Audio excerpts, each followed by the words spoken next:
It doesn't matter how tight they shut their door. Police say the robber used a simple credit card to pop the lock. It doesn't matter how tight they shut their door. Police say it took a simple credit card to pop the lock. Chocolate truffles, prime rib, and bubbly are all things we love to have at Valentine's Day. But are these delicious treats worth the health setbacks?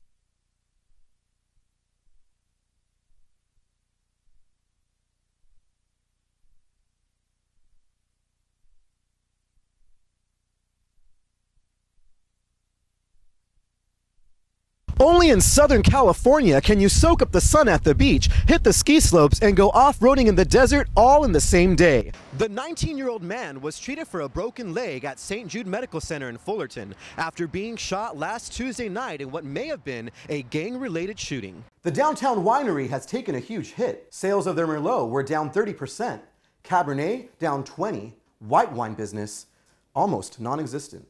Our story begins here, in a quiet neighborhood in North Hollywood, where social networking led over 150 hungry people into the living room of this young couple. Fresh air, trickling water, and warm sun make up the scene of this hidden gem of Denver. What seems like an ordinary park is actually rich with mile-high history. This is Confluence Park, a hotspot for locals and visitors to come hang out and cool off. Its popularity, though, isn't a new thing. As a matter of fact, this is where Denver was born. Well, there was nothing here, absolutely nothing at all. And then some prospectors from Georgia came and they found some gold right here where Cherry Creek and the South Platte River join. As the gold frenzy exploded, miners settled in an area known today as Larimer Square. So in 2 years, 100,000 men walked here, but after a 600-mile walk, people wanted some city comforts and they wanted hotels and maybe a drink and food, better food. And so the city grew right here to supply the people on their way to the mountains.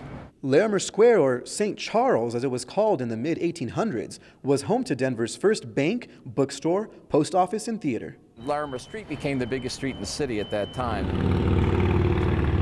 Larimer Square has evolved into a stylish and trendy block while still staying true to its rich past. It's the chicest, trendiest, hippest block in the city. It always feels pleasant. It's lit up at night. It's kind of a festive, fun area to be. And this is Denver. This speaks Denver. It's different than a mall you can get anywhere. Larimer Square is the original Denver, and after 150 years, this chic part of town is still the heart of the city. Robert Guaderrama, El Noticiero, 2010.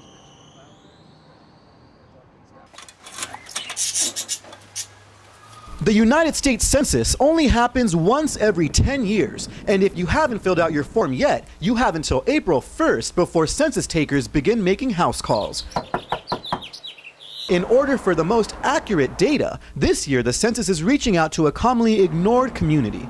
The U.S. Census dates as far back as 1790, and after 220 years of people counting, this time for the first time in census history, the Bureau is counting same-sex couples. They've hired outreach workers across the country, and there's just been a series of efforts by the Census Bureau to with messaging specifically targeting the LGBT community and in particular same-sex couples about how to fill out their form.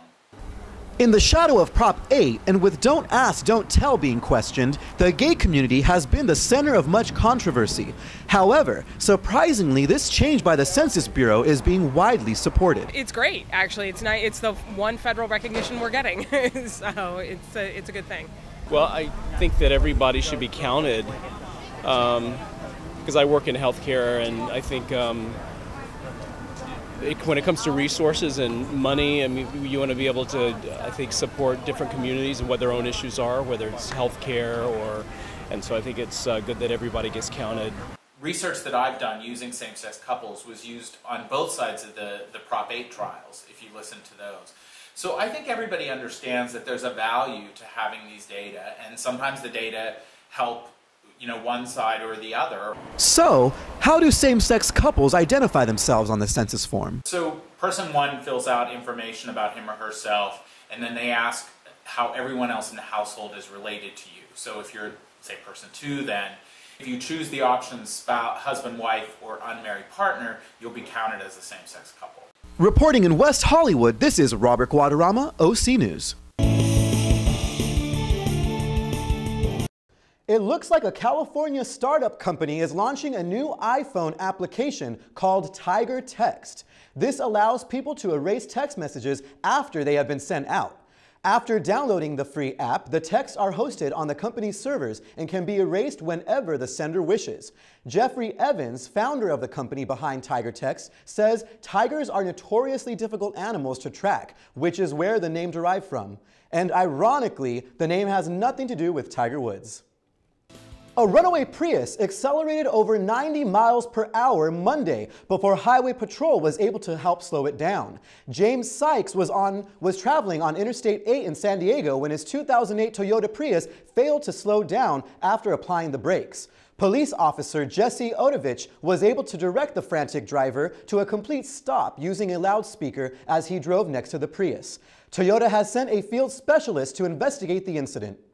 The Student Rec Center is only a couple years old, and in case you don't know what it has to offer, OC News' Ashley Wood takes us inside for a closer look. Ashley?